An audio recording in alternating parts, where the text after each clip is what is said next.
Front up there. This corridor, this is what brings fresh air and keeps the air moving all the time inside this place. That's exactly what you need for successful mummification. Bodies can start to decompose relatively quickly. So a special space with airflow would have been the perfect place for mummification.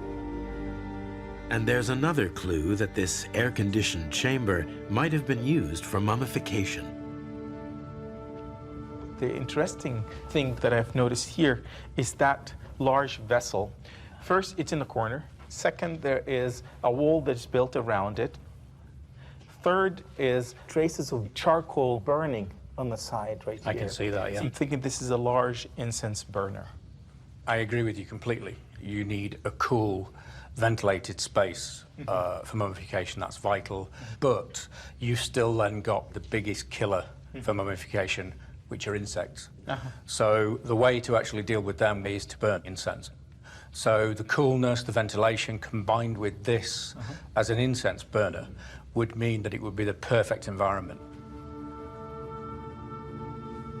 I have one last thing to show you, that this lid cut in the bedrock, it's occupying the entire space of the eastern wall, but the back of it, there's a small channel that runs on the side right here, and then runs on the floor, and you could see it all around.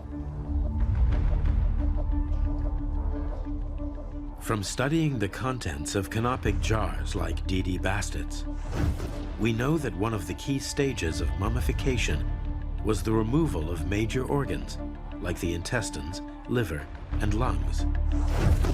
This ensured that the body didn't rot from within. Yeah, what's interesting about the evisceration, the removal of the internal organs, is if it's done by someone who's very skillful, then they can put their hand in, perhaps even a large hand, into a relatively small incision and pull out one by one all the internal organs, and they all come out as one. Could these channels on the floor be the final proof that this is where that grisly procedure was performed? It makes perfect sense to me that this was used to eviscerate the bodies, where you could take the internal organs out and any blood would go down the channels. This, because the space for mummification, evisceration, is absolutely perfect.